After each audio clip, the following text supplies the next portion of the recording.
Thank you very much. I'm delighted to be with you. I hope you don't mind if I stay seated. Please. Okay, I appreciate that very much. I want to thank the rector and also Professor Glavin of the Rothbard Center and Romanian-American University for this opportunity to speak to you. I have been in Romania now only 3 days, but I have been impressed by many things. Beautiful weather, wonderful conversations, beautiful cities of Bucharest and Brașov. You mentioned that it's a little chilly this morning, which reminded me of something that the founder of our foundation used to say. Whenever weather was bad, if it was very cold or very stormy, and people would be commenting about what a terrible day it is, he would say, "No, it's a great day."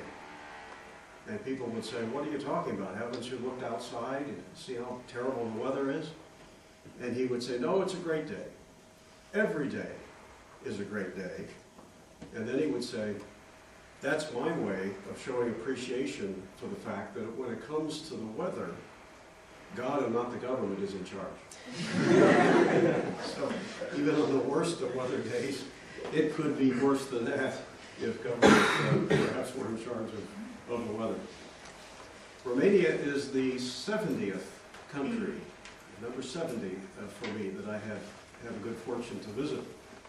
And I have to say that in all countries, with no exception, every country I have visited, people are concerned about the quality and the costs of education. And in virtually every country I have visited, with very few exceptions, there is a general perception that education is in crisis, that there are some major things about education that need to be fixed. It's common across the world, in country after country, to regard a nation's education system as in need of serious attention. People will disagree over the depth of the problems and how to solve them, but there are few places in the world where people will honestly say, "We have a wonderful system and there is little, if any, need for improvement." In most places, people feel very much the opposite, that there is a crisis in education.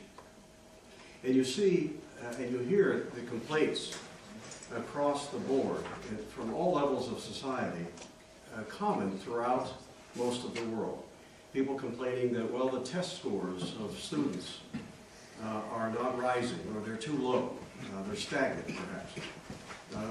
The schools and what they are teaching are not keeping up with the times or with what markets are demanding of our graduates. A common complaint is also throughout the world that there is too much bureaucracy, that change is difficult to implement in education systems, and also that the more we spend, the more the results are disappointing. These are common complaints across the world in almost every country I've ever been to. In the United States, there are people who live in nice neighborhoods who often say, "Our schools are great." But they, at the same time, will say, "But we know the schools in other places are not. The schools in our inner cities, not so good. But our schools locally are great." But even there, where you find that some of those schools are indeed better than those in the inner city, when you dig more deeply, you find that in most cases, it's not because of the schools so much as it is because of the parents. Because in those communities, parents, generally speaking, take a greater interest in the education of their children. And they send children to the schools better prepared to handle the challenges of schooling. So the parents often take far less credit for the education of their kids than they really should. That much of what they think is good in the system really stems from what they're doing at home and the preparation they've given their children and the interest they give their children in learning. Well, the question is, if there are so many similar and common complaints across the world with education, why is there this universal, almost universal dissatisfaction? What explains that? Why don't we have pockets where we can say, there's an entire country that has it right, where everything is going well, the schools are doing superbly well, consistently, there's our model. Why is there such universal dissatisfaction? Why is there an education crisis so widespread throughout the world, even in the richer developed countries?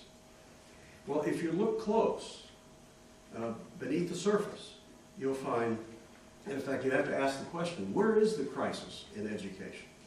If there is one, where is it?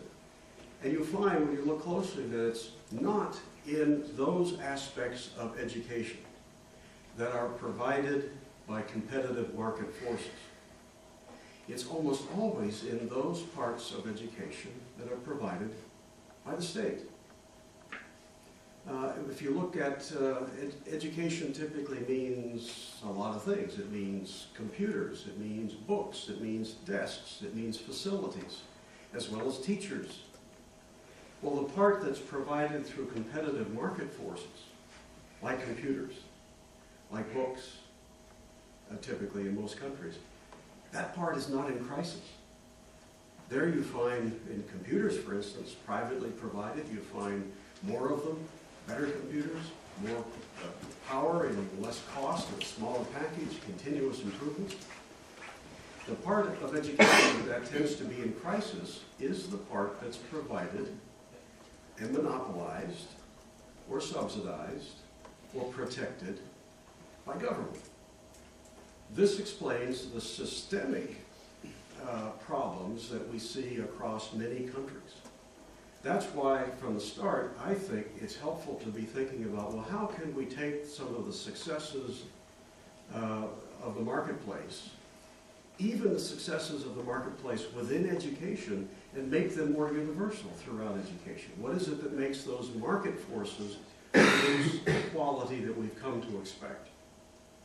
And what is it about government that tends to cause chronic, never-ending, and very expensive crisis? I think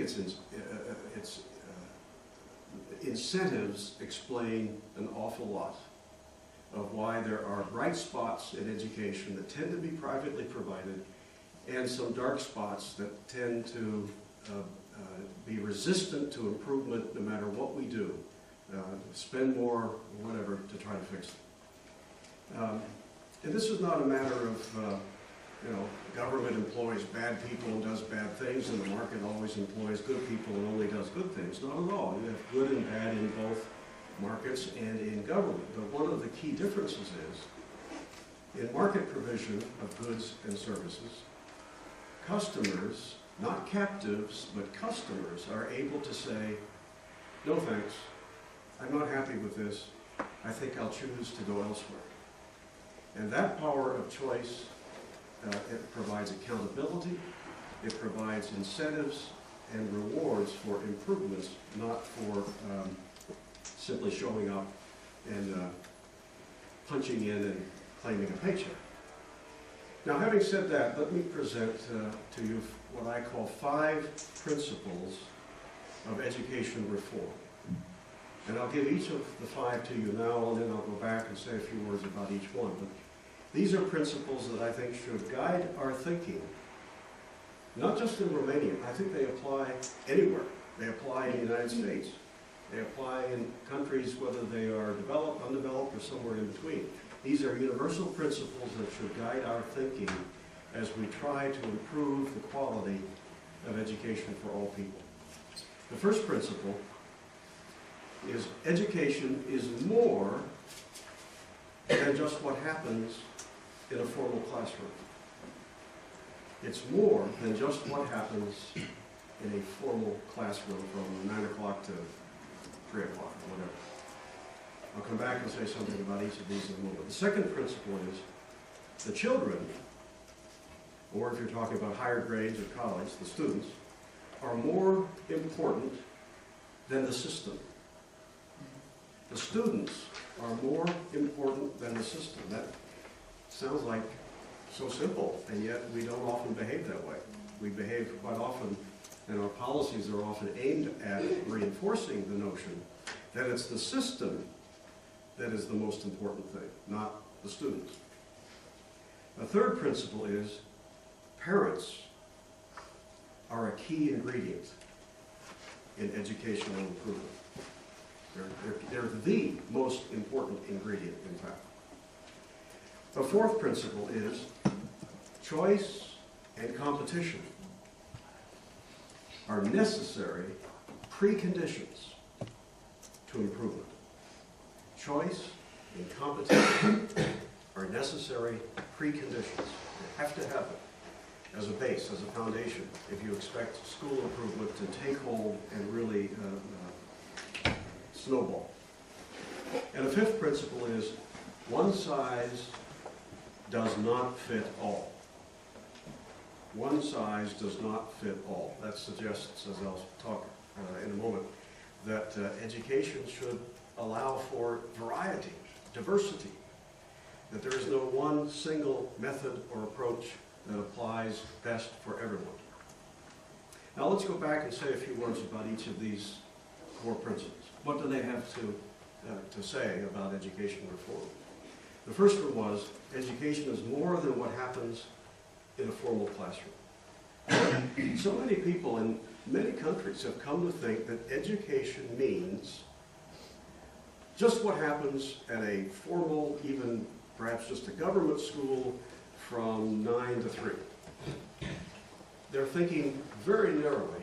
Instead, they should be thinking that education is really something that happens almost in every waking moment. It happens in the home. It happens by just being aware and alert, interacting with your surroundings, whether it's in the classroom or someplace else. You find that in countries where markets are relatively free, you have a multiplicity of ways in which, and vehicles in which people are educated. You have a thriving marketplace in Romania, as we do in the United States, in, say, magazines, in books, now internet access. These are all ways in which we learn, and they don't necessarily happen simply within four walls in a government-provided or even a privately provided classroom. So if you think in those terms, all of a sudden the world looks a lot bigger. Prospects for educational improvement can embrace more methods, tools, vehicles, times of day. This is a way of thinking of education in a much more flexible fashion than many people do. Many people are so focused on just the formal classroom. They should be thinking about all the ways in which students learn.